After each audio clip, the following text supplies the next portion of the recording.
कैसे हो प्यारे बच्चों। आपका स्वागत है IQ गुरुकुल क्लासेज पर। जो हम आपको संविधान पढ़ा रहे थे UP police, Delhi police, SSC के लिए, उन्हीं की क्लास को आज हम आगे बढ़ाते हैं। जो हमारी क्लासें चल रही थी, तो हमारी जो क्लास चल रही थी वो मौलिक अधिकार संबंधित चैप्टर चल रहा था, उसी से हमारी क्लास चल रही थी। आज मैं उसका रिवीजन कराते हुए क्लास को आगे बढ़ा देता हूँ। तो हमने जो पढ़ा था मौलिक अधिकार क्या होते हैं। आप कहोगे मौलिक अधिकार जो हैं वे संविधान के किस में है। आप कहोगे संविधान के भाग 3 में। किस में? आप कहोगे भाग 3 में। और आर्टिकल कितने थे? आप कहोगे जो आर्टिकल थे हमारे वे थे 12 से 35 तक। कहाँ तक? 12 से लेकर 35 तक इनका व्यापक उल्लेख था।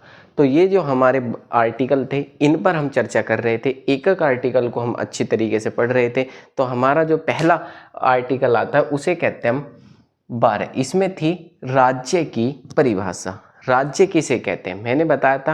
राज्य की परिभाषा का संबंध हमारी जो शासन व्यवस्था है उससे भी है, जैसे कि राज्य सरकार, केंद्र सरकार और आपके ग्रामीण क्षेत्र पे ग्राम पंचायत या स्थानीय स्वशासन से भी हम कह सकते हैं। और दूसरे उसमें हमने जो बताया जो हमारी संस्थान है उनके बारे में वर्णन किया था। और आर्टिकल 13 जो हमने बताया था, आर्टिकल 13 में जो ये कहा था कि कोई भी विधि संविधान से पहली हो या संविधान के बाद की हो, यदि कोई संशोधन है तो हम उसमें संशोधन नहीं कर सकते। मेरा कहने का मतलब ये था कि जो हमने कानून बनाया है उस मूल ढांचे को परिवर्तन नहीं कर सकते। समय को देखते हुए यदि उसमें कुछ परिवर्तन की जरूरत है तो हम उसमें परिवर्तन कर सकते हैं, अन्यथा यदि हम मूल ढांचे को परिवर्तन कर रहे हैं तो वो कानून विधि 0 या 0 हो जाएगी, मतलब कि वो अपने आप समाप्त हो जाएगी।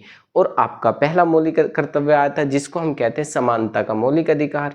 जो समानता का मौलिक अधिकार है वो अनुच्छेद कहाँ से लेकर 14 से लेकर कहाँ तक? आप कहोगे 18 तक है। 14 में क्या थी? विधि के समक्ष समानता, मतलब कि कोई भी विधि या कानून किसी व्यक्ति से बढ़कर नहीं हो सकती। जैसे आपके धर्म के आधार पर नहीं हो सकती, जाति के आधार पर नहीं हो सकती और भेदभाव लिंग के आधार पर नहीं हो सकती, मतलब कानून सबके लिए समान होगा। और इसी को कहते हैं विधि के समक्ष समानता। ये जो विधि के समक्ष समानता ये कहाँ से ली गई? आप कहोगे ये जो ली गई है ब्रिटेन से लिया गया है। ये प्रक्रिया कहाँ से ली गई है? ब्रिटेन से। यदि कोई विधि या कानून गलत बन जाता है तो हम उस पर क्या कर सकते हैं? राष्ट्रपति और राज्यपाल पर कार्रवाई नहीं कर सकते हैं। ये क्या है? ये इस आर्टिकल के अपवाद हैं। उसके बाद जो हमारा आर्टिकल 15 आया था, जो कानून लागू होगा वो कहाँ होगा? समाज में। और समाज में मतलब सबके लिए क्या होना चाहिए? समान होना चाहिए। सबसे पहली बात, किस धर्म के आधार पर समाज में कोई भेदभाव नहीं हो सकता, सीधी एक बात है, धर्म के आधार पर। दूसरा, जाति के आधार पर नहीं कर सकते हम। और महिला पुरुष या बच्चों के आधार पर भी हम क्या नहीं कर सकते? भेदभाव नहीं कर सकते हैं। जैसे सार्वजनिक जो सबके लिए संस्थान होते हैं उन पर हम क्या नहीं कर सकते? किसी के साथ भी भेदभाव नहीं कर सकते। ठीक, यदि भेदभाव करते हैं तो उस पर कानूनी कार्रवाई होती है। और इसी के बाद हमने इसमें कहा था कि राज्य सरकार महिलाओं या बच्चों के लिए विशेष प्रावधान कर सकती है, मतलब कि उनके लिए विशेष क्या कर सकती है? प्रावधान कर सकती है, छूट दे सकती है कि उस राज्य में महिलाओं का विकास हो, बच्चों का विकास हो। तो इसीलिए इस आर्टिकल को हम क्या कहते हैं? महिला और बच्चों के लिए विशेष प्रावधान कहते हैं। तो इस पर कोई आपत्ति नहीं होगी क्योंकि राज्य सरकार इसमें अपना योगदान दे सकती है। आर्टिकल 16 हमने क्या बताया था? अवसर की समानता। और अवसर की समानता का मतलब जो भी हम सरकारी नौकरी के आधार फॉर्म भरते हैं उनमें हम किसी भी व्यक्ति के साथ भेदभाव नहीं कर सकते। मतलब मेरा कहने का मतलब ये, धर्म के आधार पर, जाति के आधार पर या लिंग के आधार पर कोई भेदभाव नहीं कर सकते। आरक्षण इसका अपवाद है। आरक्षण में हम क्या कर सकते हैं? किसी को विकास करने के लिए, कोई सी जाति का विकास करने के लिए आरक्षण का प्रावधान होता है। और उसी के बाद हमने आर्टिकल 17 बताया था जिसमें अस्पृश्यता का अंत, इसी को हम क्या कहते हैं? महात्मा गांधी का अनुच्छेद भी कहते हैं। किसका? महात्मा गांधी का अनुच्छेद। और जो आपका 18 था उसमें एक क्वेश्चन आता है जैसे उपाधियों का अंत। आर्टिकल 18 में क्या था? उपाधियों का अंत। और उसके बाद आपका जो चल रहा था वो चल रहा था जिसे आप कहते हो स्वतंत्रता का मौलिक अधिकार। कौन सा?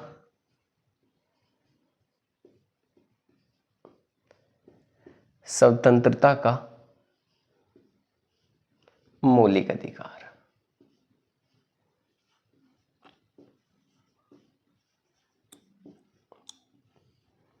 कहां से था? आप कहोगे 19 से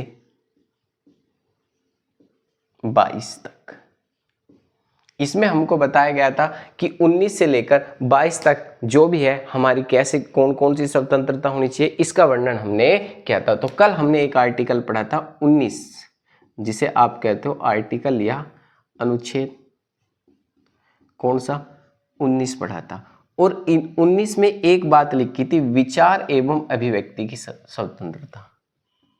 विचार व अभिव्यक्ति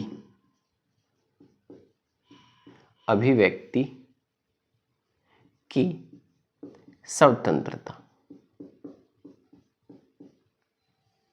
विचार एवं अभिव्यक्ति की स्वतंत्रता। विचार का मतलब होता है कि आप इसको अपनी भाषा में सोचें तो विचार का मतलब होता है सलाह देना।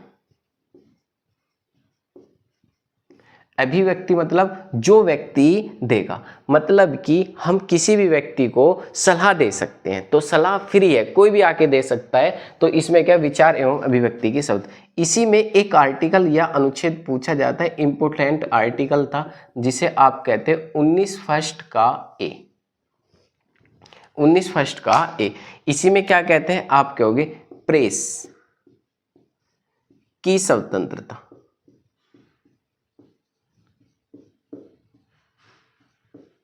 किसकी स्वतंत्रता? प्रेस की स्वतंत्रता। सीधे शब्दों में बात आई कि जो मीडिया है उसकी स्वतंत्रता इसमें दी गई है। तो मतलब कि आपसे पूछा जाएगा कि प्रेस की स्वतंत्रता किस आर्टिकल में निहित है? आप कहोगे 19 फर्स्ट के ए में।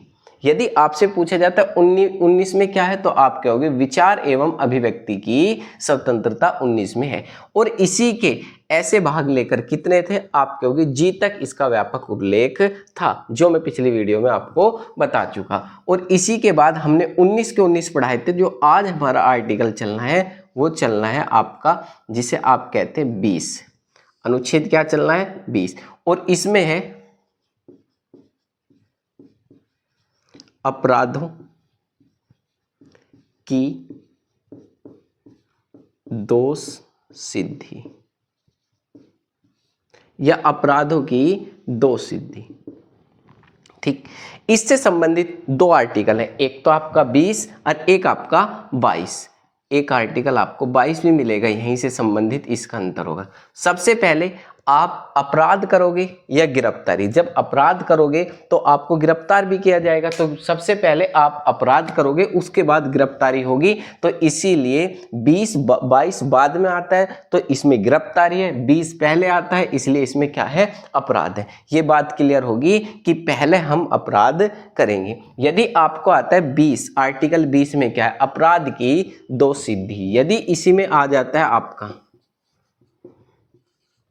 20 का फर्स्ट, ठीक, 20 का फर्स्ट क्या कहता है? जब भी कोई व्यक्ति अपराध करेगा, ठीक है, जब कोई व्यक्ति अपराध करता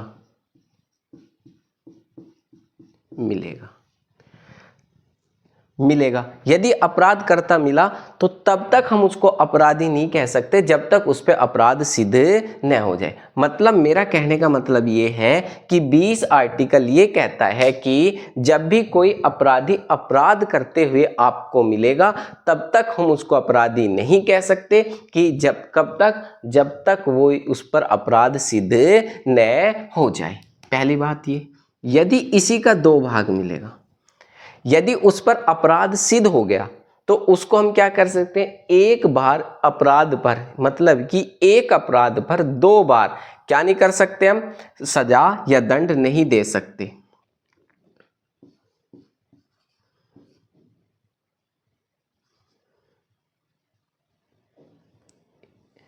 क्या कह रहे हैं? जब तक अपराधी सिद्ध नहीं कर सकते। कब तक? जब तक आप कहोगे कि जब तक उस पर अपराध सिद्ध न हो जाए। तो इसी के 3 भाग है। कितने भाग है भाई? 3। तो आप कहोगे इसमें क्या, जब तक नहीं कह सकते, कब? जब तक एक जुर्म पर 2 बार दंड का प्रावधान नहीं हो सकता। तीसरा क्या है, किसी को गवाही देने के लिए, किसी भी व्यक्ति को गवाही देने के लिए हम बाध्य नहीं कर सकते। तीसरे में क्या है, हम किसी को गवाही देने के लिए बाध्य नहीं कर सकते। पेपर में आपसे यही पूछा जाएगा कि आर्टिकल 20 क्या कहता है, अपराध की दोष सिद्धि। ठीक,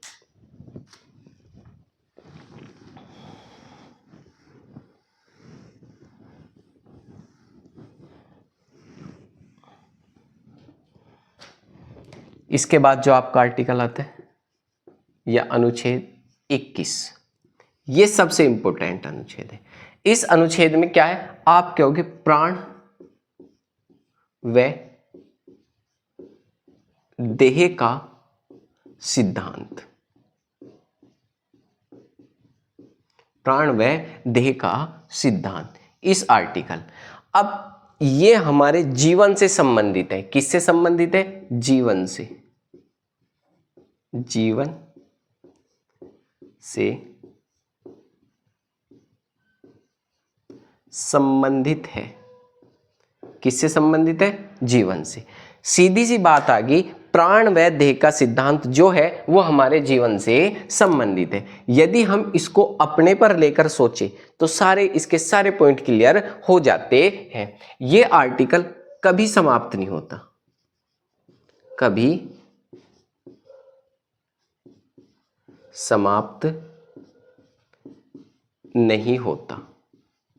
सीधी एक बात आई, ये आर्टिकल कभी भी समाप्त नहीं होता। तो इसका मतलब एक ही आर्टिकल समाप्त नहीं होता? नहीं, 2 आर्टिकल हैं, एक तो आपका 21 और एक आपका 20, ये कभी समाप्त नहीं होते। ठीक है, और इसके बाद इस आर्टिकल को मेनका गांधी,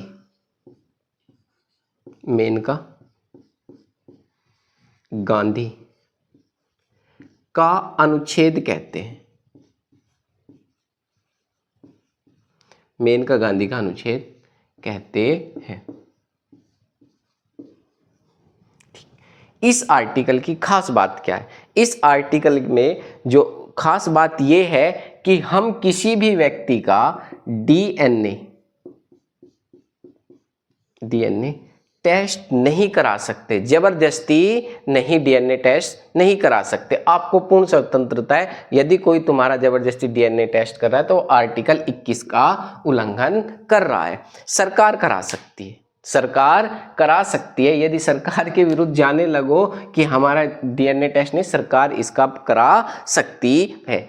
और इसी में है पूर्ण निंदा का, मतलब मेरा कहने का मतलब ये है कि हम पूर्ण निंदा के अधिकार इसमें है कि पूर्ण निंदा ले सकते हैं। मतलब कैसे, मैं कहना चाहता हूँ, यदि आप निंदा ले रहे हो और बीच में कोई शोर शराबा हो रहा है तो इसके थ्रू आप पुलिस को सूचना दे सकते हैं और पुलिस आकर उसको बंद करा सकती है।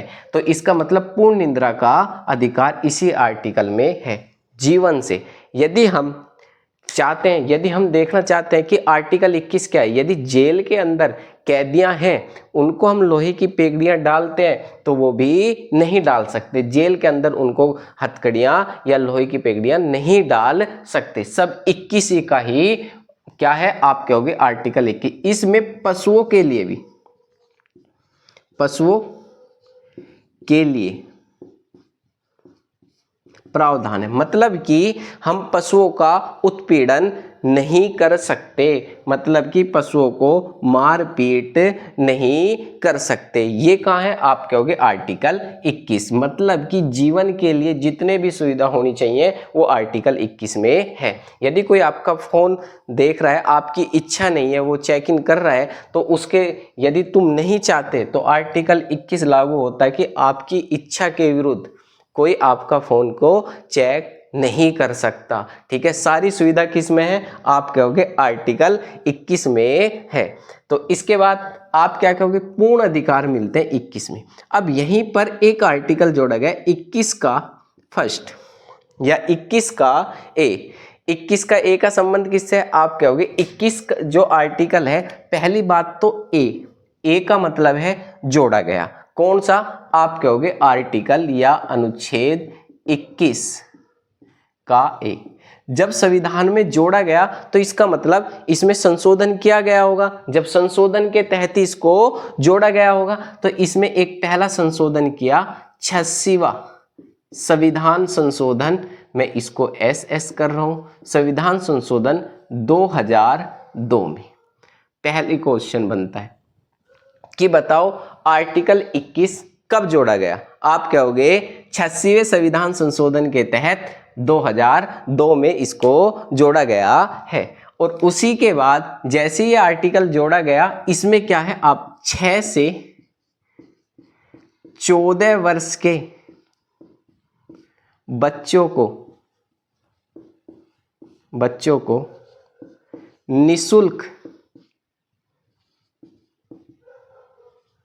निःशुल्क शिक्षा का प्रावधान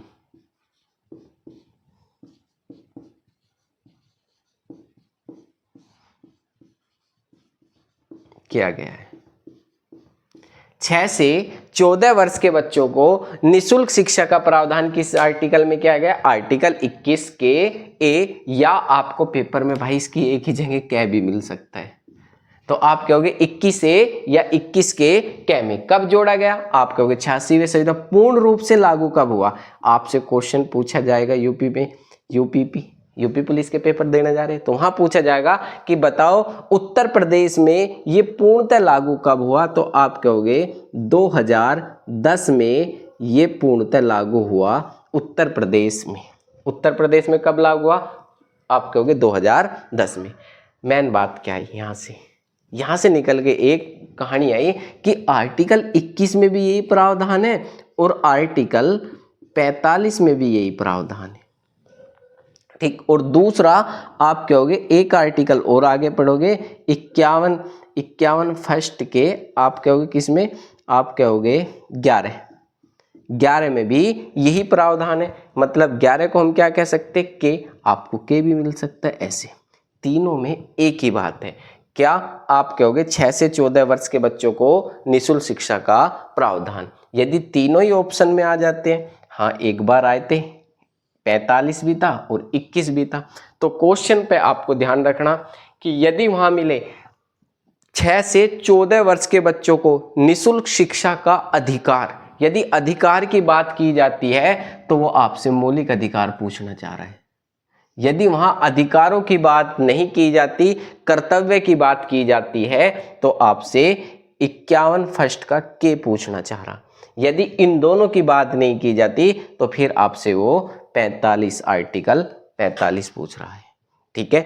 ध्यान रखना है कि उसमें अधिकार पूछ रहा है या कर्तव्य पूछ रहा है, इन दोनों में से कोई सा नहीं पूछ रहा, तो आप कहोगे आर्टिकल 45 को जवाब देना। यदि पूछता है 6 से 14 वर्ष के बच्चों को निःशुल्क शिक्षा का प्रावधान किस आर्टिकल में है, तो आप ऑप्शन भी देख सकते हैं। जब सारे ऑप्शन होंगे आपका 21 का ए, 45, तो तब आपको देखना है कि किस में क्या पूछा है। यदि अधिकार पूछा तो आप लगा सकते हो। तो सीधी सी बात हुई, 21 कभी समाप्त नहीं होता।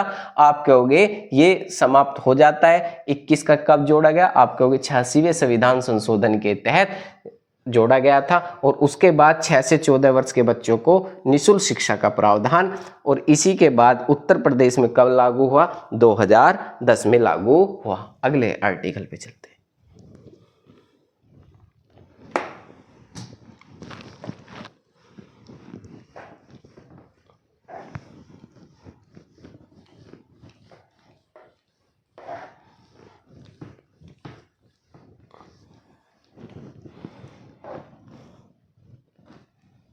कौन सा? आर्टिकल 22। इसमें क्या है?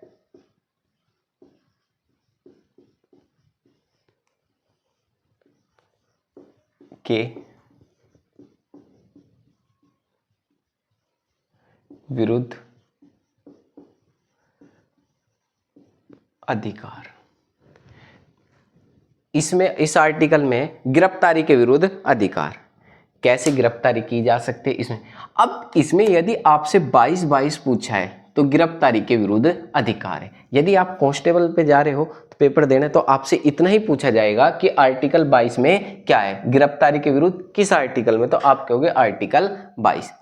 और 22 का यदि आपको फर्स्ट मिलेगा, है, आपने बहुत मूवी देखी होंगी, उसमें एक चीज कहता है वारंट दिखाओ। वारंट का मतलब क्या होता है, आप कहोगे जब भी किसी व्यक्ति को, जब भी किसी व्यक्ति को जब भी किसी व्यक्ति को गिरफ्तार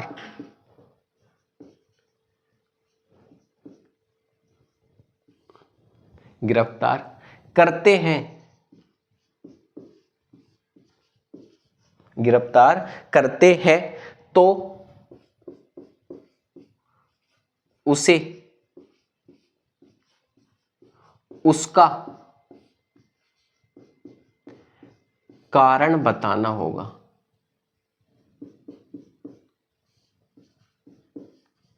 मतलब जब भी हम किसी व्यक्ति को गिरफ्तार करने जाते हैं तो उसको उसकी गिरफ्तारी का कारण बताना होगा कि आप इस जुर्म में गिरफ्तार किए जा रहे हो। यदि आपको 22 का 2 मिलेगा, अनुच्छेद 22 का 2, जब भी हम किसी व्यक्ति को गिरफ्तार करेंगे तो उसको 24 घंटे के भीतर, मतलब कितने, 24 घंटे के भीतर कानूनी कार्रवाई, मतलब मजिस्ट्रेट के सामने पेश करना होगा। दो बात सीधी क्लियर होगी हमसे। 22 में गिरफ्तारी, ये तुम्हारे अधिकार है। तुम पूछ सकते हो भाई हमको क्यों गिरफ्तार किया जा रहा है, तो पहले में क्या है, आप कहोगे किसी व्यक्ति को भी गिरफ्तार करने से पहले उसको कारण बताना होगा। सीधी सी बात है, अमरीश पुरी जहां भी अंत में मिले तो उसकी मूवी देख लेना, उसमें बताओगे वारंट लाए हो, नहीं, जो वारंट लाते हैं वो यो ही हो गया भैया वारंट, इसे ही कह रहे हैं वारंट। तो लेके आए हो, जी हाँ लाए, वो दिखा देता है तो उसी को हम क्या कहते हैं, कारण। वो उसमें पढ़े या ना पढ़े उसका कोई दिक्कत नहीं, वो देखते हैं और उसमें पता चलता है कि आपको इस जुर्म में गिरफ्तार किया जा रहा है, तो उसी को हम क्या कहते हैं, उसको कारण बताना होगा। और उसके बाद निकटतम 24 घंटे के भीतर निकट मजिस्ट्रेट जो होगा उसको क्या करे, उसके पेश प्रस्तुत किया जाएगा और वह अपना वकील कर सकता है। अब समस्या आर्टिकल 22 के 3, ऐसे भी तो हो सकता है पुलिस कारण ना बताए, उठा के ले जाए और आपकी मरम्मत कर दे, तो ये कारण कौन सा हो सकता है भाई, ये कारण है तीसरा।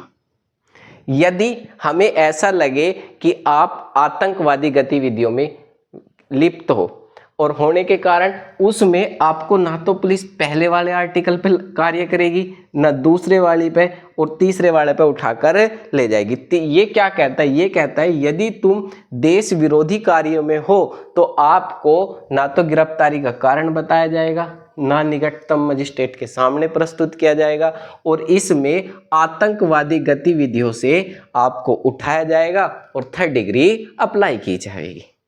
तो जब तक तुम्हारे सांस बचेंगे, कितने माह तक, आप कहोगे 3 माह तक दी जाएगी भाई।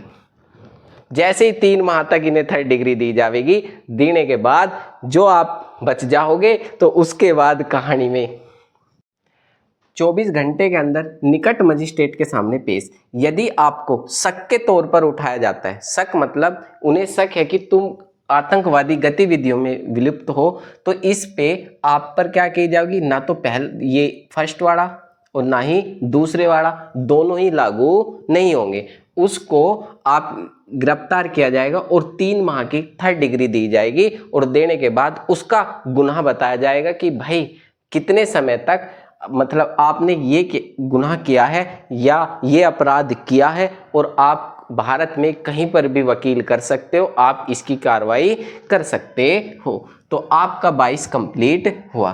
और 22 के बाद जो आपका आर्टिकल आता है वो आता है 23 और 24।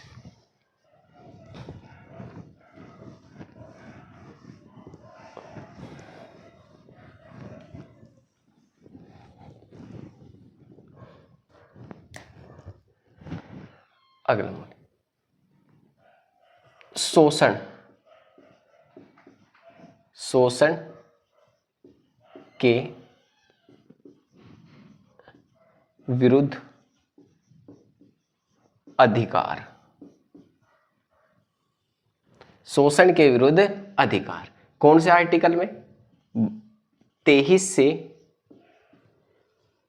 24 तक, 23 से लेकर 24 तक शोषण के विरुद्ध अधिकार है। अब आर्टिकल 23 क्या कहता है?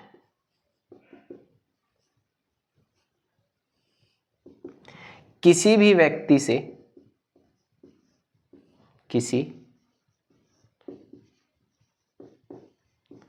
व्यक्ति से बेगार प्रथा,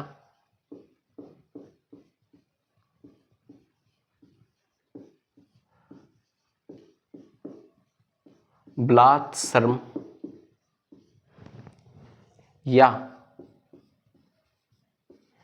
क्रय विक्रय नहीं कर सकते।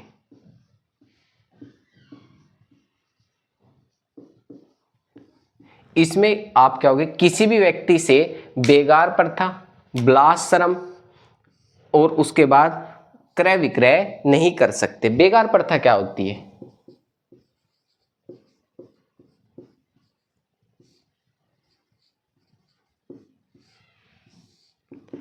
किसी व्यक्ति से, किसी व्यक्ति से कार्य कराकर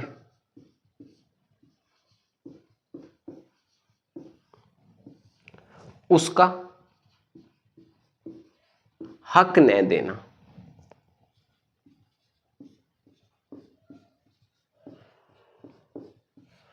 तो वो बेगार प्रथा कहलाती है। मतलब किसी व्यक्ति को उससे कुछ काम करा दिया हमने, काम कराने के बाद उसको उसकी मजदूरी या वो पैसा नहीं दिया, तो उसी को हम क्या कहते हैं? बेगार प्रथा। ऐसा नहीं करा सकते, ऐसा कराते हो तो आप पर कार्रवाई की जाएगी। और दूसरा क्या होता है?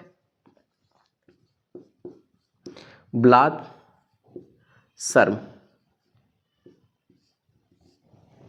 क्या होता है? देखो, इसे तोड़ सकते हो तो बलपूर्वक कार्य नहीं करा सकते, बलपूर्वक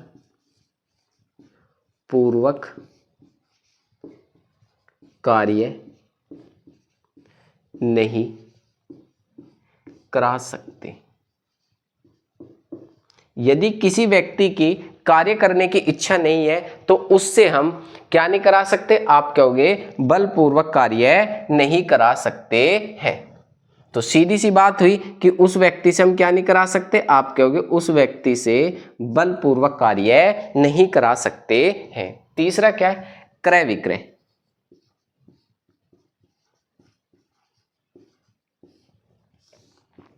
ठीक, किसी भी व्यक्ति को हम बेच नहीं सकते। मतलब एक व्यक्ति को दूसरे इंसान को पैसों में दे देना, उसको हम क्या कहते हैं? क्रय विक्रय नहीं करा सकते। ये आर्टिकल क्या कहता है? आप कहोगे आर्टिकल 23 ये इस बात को कहता है किसी व्यक्ति को भी हम बलपूर्वक कार्य नहीं कराएंगे, बेगार प्रथा नहीं कराएंगे और क्रय विक्रय नहीं। बेगार प्रथा का मतलब होता है किसी से कार्य कराकर उसका हक न देना। बलात्श्रम क्या होता? किसी से बलपूर्वक कार्य कराना, मतलब कि उससे हम कार्य तो करा ले और उसका क्या ना करें? आप कहोगे बलपूर्वक कार्य, उसकी इच्छा नहीं थी, जबरदस्ती उससे कार्य करा लिया। हमने किसी व्यक्ति को दूसरे व्यक्ति को पैसों में बेच देना, तो उसे हम क्या कहते हैं? क्रय विक्रय नहीं कर सकते। ये आर्टिकल कौन सा है? आप कहोगे आर्टिकल 23 इस बात को कहता है।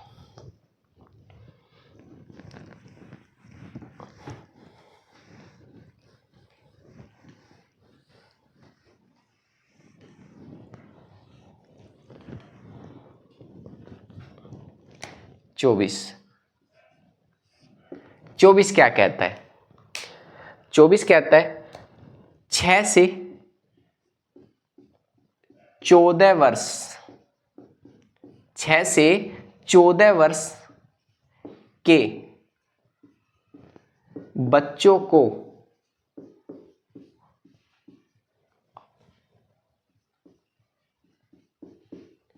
आपत्तिजनक स्थान पर कार्य नहीं करा सकते।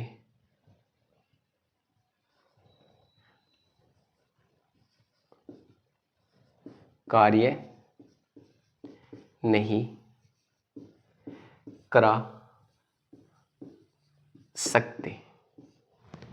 कई बार पेपर में पूछा हुआ क्वेश्चन है कि बताओ 6 से 14 वर्ष के बच्चों को ठीक आपत्तिजनक स्थान पर कार्य नहीं करा सकते। मेरा कहने का मतलब है कोई ऐसा स्थान जहां पर उनके खतरा हो तो इसी स्थान पर हम उनको क्या नहीं करा सकते, आपत्तिजनक स्थान पर कार्य करने की अनुमति नहीं देते। घरेलू करा सकते हैं, ठीक है, घरेलू कार्य करा सकते हैं। इसके बाद जो आपका अधिकार आता है वो आता है धर्म संबंधित अधिकार। धर्म से संबंधित अधिकार। कल वाली क्लास में आपको पता चलेगा धर्म के लिए कितनी स्वतंत्रता है, कौन सा धर्म ग्रहण कर सकते हैं, धर्म के लिए चल व अचल संपत्ति रख सकते हैं या नहीं रख सकते हैं। ठीक, इस जो आपको इससे कल पता चलेगा।